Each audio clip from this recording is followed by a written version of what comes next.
At my sister Leia's wedding, I handed her the deed to a fully paid $420,000 condo. She lifted it like a napkin, skimmed the address, and burst into a laugh so sharp it sliced through the music. Not the location I wanted. I'm not living in that cheap part of town. Nearly 200 guests turned, waiting for me to crumble, but I didn't. Something inside me clicked into place. Cold, clean, unmistakable. I smiled at her, and in that moment I realized she had no idea what she had just started, and neither did the rest of them. My name is Emily. I'm 38, a lawyer who negotiates massive deals for a living, the kind where a single misplaced comma can unravel an entire transaction. People hear that and picture sharp suits, panoramic views, a life of precision and control. And yes, that's part of it, but what they don't see is the exhaustion. Those 100-hour weeks, the cold coffee forgotten on my desk, the quiet walk home through a city that never really feels like mine. Still, I've always carried myself like someone who could take the hit. I was raised that way. Growing up, my mother Marian had a habit of labeling us as if she were casting a play she never planned to rewrite. Emily is the strong one, she'd say at Thanksgiving or over birthday cake, her tone soft but final. Then she'd turn to my sister Leia and add, and Leia is the creative one. Everyone would laugh, nodding at the simplicity of it, but those labels weren't harmless, they were assignments. Strong one meant dependable. Meant responsible. Responsible meant I covered the gaps, the bills, the crises, the emotional cleanup. Creative one meant exempt from consequences. Special, fragile, entitled to softness. For years, I pretended not to notice the imbalance. Before I continue the story, tell me first, where did you hear this from? Write it in the comments, because what happens next, most people won't believe. Leia fell behind on rent, $3,500 a month in the trendy downtown building. She insisted matched her brand. I paid it. When she claimed she couldn't build a lifestyle page while driving a beat-up sedan, I co-signed for the sleek electric car she wanted. When she needed retreats, coaching sessions, photography packages costing tens of thousands total, I transferred the money before she even asked twice. I told myself it was temporary, that she just needed a start, that someday she would stand on her own. But the truth was simpler. I had been conditioned to believe my worth came from giving, that being the strong one meant never putting the weight down. My father stayed mostly quiet in those years. He loved us, I think, but conflict made him retreat into the background like a piece of furniture everyone forgets to dust. If Marian said Leia needed something, he didn't question where the money came from, he just assumed I could handle it. Meanwhile, Leia lived in a world of soft lighting and curated mornings. Oat milk lattes, authenticity posts, sponsorship, dreams, pastel journals filled with mantras. She called herself an influencer. What she never called herself was responsible. I should have seen what was building. The way my mother's eyes tightened when I hesitated before agreeing to another payment. The way Leia spoke about my money as if it were an extension of her own plans. The way everyone praised me for being dependable even as I quietly unraveled under the weight. Looking back, all the signs were there. I just didn't know the breaking point would come so publicly, and that it would begin with a single brutal laugh. Weddings are supposed to feel warm glasses, clinking flowers wilting in soft evening light, people drifting from table to table with easy smiles. Illa's wedding felt like a production set. Everything was staged for her camera, floating candles, a floral arch taller than the groom guests, arranged by aesthetic instead of relation. Even the music seemed curated for her feed. I walked toward her with the folio, holding the deed, telling myself this was the moment things finally balanced out. A fresh start. A gesture big enough to prove I wasn't just the strong one. I was her sister. She stood near the head table, radiant in lace phone, angled in her hand as she checked her reflection between poses. When she saw me, her smile stretched wide for the photos until she noticed the folder. "Oh my God, Em, is this a speech? Tell me it's short," she whispered, half laughing. "It's a gift," I said, "something important." The DJ lowered the music like it was part of the program. Guests shifted. Someone clapped, assuming a sweet moment was about to unfold. I placed the deed in her hands. At first, she didn't understand what she was holding. Then she saw the address, the numbers, the words "fully paid." Her eyes widened, not with gratitude but calculation. And then she laughed. It wasn't the soft, embarrassed kind of laugh someone makes when they're overwhelmed. It was sharp, performed, designed to travel. Heads turned instantly toward us. The groom froze mid-step. "Not the location I wanted," she said, her voice lifting through the microphone clipped to her dress. "I'm not living in that cheap part of town." A ripple of awkward chuckles moved through the crowd. Some people laughed because they thought it was a joke. Others laughed because they didn't know what else to do. A few didn't laugh at all. They just stared at me, waiting for the emotional collapse that should have followed. My throat tightened, my vision tunneled. For a second I couldn't feel the floor under my heels, but I didn't cry, I didn't shout, I didn't even flinch. Marian appeared beside her like she'd rehearsed the scene. "Oh, honey," she cooed to Leia, brushing a curl from her shoulder. "Emily means well, she's just practical." That word landed harder than the laugh. Leia shrugged, still smiling for the cameras. "It's fine. She probably didn't think about my brand, it's not her world."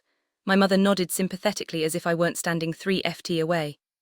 In that moment, the weight of every year, every payment, every rescue, every time I swallowed frustration to protect peace pressed into my ribs. And then something inside me shifted. A clean break, a quiet rupture. I looked at my sister, my mother, the sea of eyes waiting for me to fold. Instead, I smiled. Not the smile they expected, the one that meant I finally understood exactly what I was dealing with and exactly what I was going to do next. I slipped away from the head table as the music swelled again, pretending to admire the flower arrangements while I tried to steady my breathing. My hands were shaking, but not from sadness. It felt more like the slow, bright burn of clarity spreading through my chest. I made it halfway toward the exit before I heard heels clicking rapidly behind me. "Emily," Leia hissed. I turned. She stood beside a wall of champagne flutes, veil slightly crooked, eyes blazing. "What was that?" she demanded. "Were you trying to embarrass me?" "It was a gift," I said, keeping my voice level. "A gift," she gave a choked laugh, "to that neighborhood. Did you even look at the lighting in those units? It would destroy my content and you gave it to me in front of everyone. You know my brand, why would you sabotage me like that?" Her words hit me like cold water. Sabotage, that's what she thought this was. Before I could answer, Marian swept in, Pearl's gleaming voice dripping with practiced sweetness. "Girls," she murmured, "please not tonight." Then turning to me, she added in a quieter tone, "Emily, darling, you know how sensitive your sister is. She means well." Sensitive, another old label. Another subtle reminder that my feelings were optional while hers were sacred. "I'm going home," I said. Marian's hand clamped onto my arm, gentle in appearance, sharp underneath. "You will not leave," she whispered, smiling for anyone who might glance our way. "Don't be selfish just because you're hurt." There it was, the line sharp enough to sever decades of conditioning in an instant. Selfish because I was hurt. Not because I'd been humiliated. Not because my sister had mocked a life-changing gift. Not because I'd financed Leia's life for years. Without acknowledgement, no, because I dared to feel something about it. I pulled my arm back slowly, deliberately. "I'm leaving," I repeated, "and I'm done." I didn't wait for their reaction. I walked out through the grand glass doors. As the night air cooled against my face, my heels clicked across the pavement, each step louder, more certain. At the valet stand, I paused. One thought cut through the noise in my head: the car, the one I co-signed, the one she'd driven here like a badge of status. I raised my hand. The valet hurried over. "Bring out the electric SUV registered under my name," I said. "Not hers." He blinked, confused, but nodded. For the first time all night, I felt the corners of my mouth lift. Not a polite smile, not a peacekeeping smile, a clean, sharp smile, the kind I used to cross boardroom tables when a deal finally made sense. When I got home, the apartment felt heavier than usual. I turned on one lamp, kicked off my heels, and walked into the kitchen. That's when I saw it. An envelope slid under my door, my name written in a familiar, shaky script. Inside were documents, printouts, plans, and a note that made my heart go still. Suddenly, the humiliation at the wedding wasn't the worst part, not even close. I spread the papers across my kitchen counter. The soft hum of the refrigerator, the only sound in the apartment. The envelope had been left by Adam the groom, though his note was short, almost apologetic. He'd written that he'd found these in a shared folder on Leia's phone while she was getting ready earlier that day. He claimed he hadn't known the full picture. He didn't know where else to turn. I didn't know whether to believe him, but the documents spoke loudly enough on their own. Bullet points, estimates, deadlines, a neat list titled "Future Support from Emily," projected payments for Illa's upcoming content evolution, a request for a more expensive car upgrade, a timeline for an eventual real house with a suggested down payment I was apparently expected to cover. Numbers were rounded, but they were enough. Someone had discussed them carefully. Someone had planned, and the handwriting in the margins, that looping, careful script, belonged unmistakably to Marian. I wasn't just the strong one, I'd been their business plan. I stood there for a long time, hands braced against the cold countertop chest, rising and falling like I'd run a marathon. The humiliation at the wedding had been a blow. But this was the knife, premeditated, organized, a system I had been born into without consent. And for the first time in my life, I wasn't emotional. I was lucid, clear, focused, the way I was on the 50th floor when a $1 billion deal needed closing. At 7 the next morning, I made coffee, strong, bitter, grounding. I sat at my desk and began dismantling the financial structure I had been holding up for years. Step 1. I opened my banking app, found the recurring transfer for Leia's rent, $3,500 every first of the month, and cancelled it. A small message popped up. Are you sure? Yes, for the first time. Absolutely yes. Step 2. I contacted my insurance provider and removed Leia as a listed driver. Then I initiated the process to sell the electric SUV she claimed as part of her brand aesthetic. She had never made a payment, not one. Step 3. I changed every shared password and removed every linked account, streaming services, utilities, memberships she had quietly logged into over the years. Step 4. I forwarded the future support plan to my attorney with a request for a formal repayment agreement. A polite professional document outlining the totals of what Leia owed, a clean record of what I would no longer ignore. The moment I hit send, something loosened in my chest like the first deep breath after surfacing from underwater. Then the phone began vibrating once, then again, then relentlessly. First Leia, then Marion, then relatives I hadn't heard from in months. You cancelled my rent. How could you do this right before my honeymoon? Emily, your mother is upset. Please call her. You're humiliating the family. Each message more frantic than the last, each one laced with entitlement. I didn't respond. Instead, I sent one message into the family group chat, a single photo of the future support plan, the one with Marion's neat handwriting and Leia's excited annotations. Then I put my phone face down. Silence fell like a dropped curtain. At noon, my office line rang. Not my cell, the office phone reserved for urgent deals or senior partners. I let it ring twice, then answered. This is Emily. What have you done, Marion's voice came through sharp and trembling. Good morning, I said lightly. Don't you take that tone with me, she snapped. Your sister is devastated. Adam's family is asking questions. Do you understand the chaos you've caused? The chaos I caused, I repeated. Interesting phrasing. You exposed private notes, she hissed. You embarrassed us. I didn't create the notes, I said. And embarrassment only hurts when it's undeserved. There was a beat of silence. I could hear her breathing. You don't walk away from family, she said finally, voice shifting soft, pleading. You're the strong one. Leia has always needed more support, you know that. Needed, I said, or expected. She's sensitive, Marion whispered. You know that, and you know I'm not, I replied. Which is exactly why you built the entire system around me. Her composure cracked. You can't do this, Emily. We raised you. No, I interrupted, calm and sharp. You raised a resource.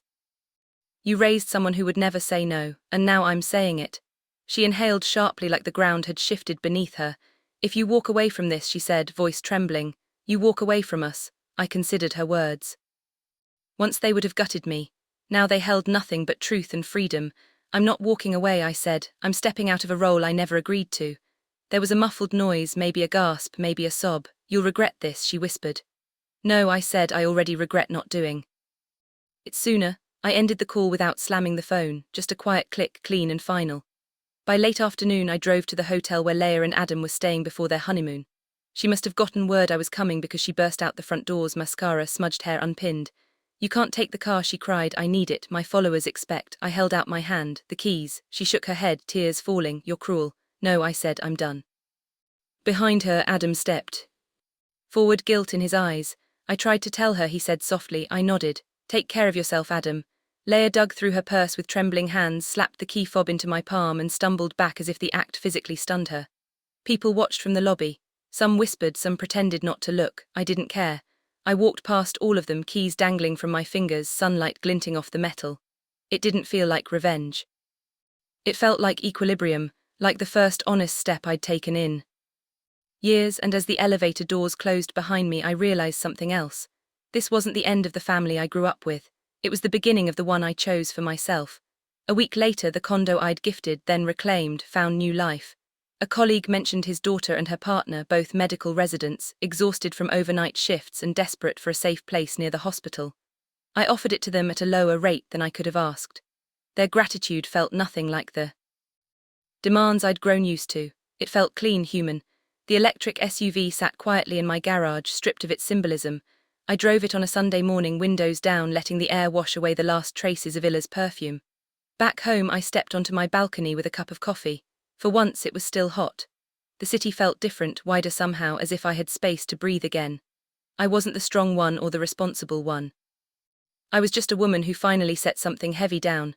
And the quiet didn't feel empty, it felt like mine. If there's one thing I learned, it's this. No is a complete sentence, and boundaries aren't cruelty, they're survival. Walking away from a role I never agreed to didn't break my family. It revealed the truth about it. If any part of this felt familiar, tell me your story in the comments and subscribe so you don't miss the next chapter.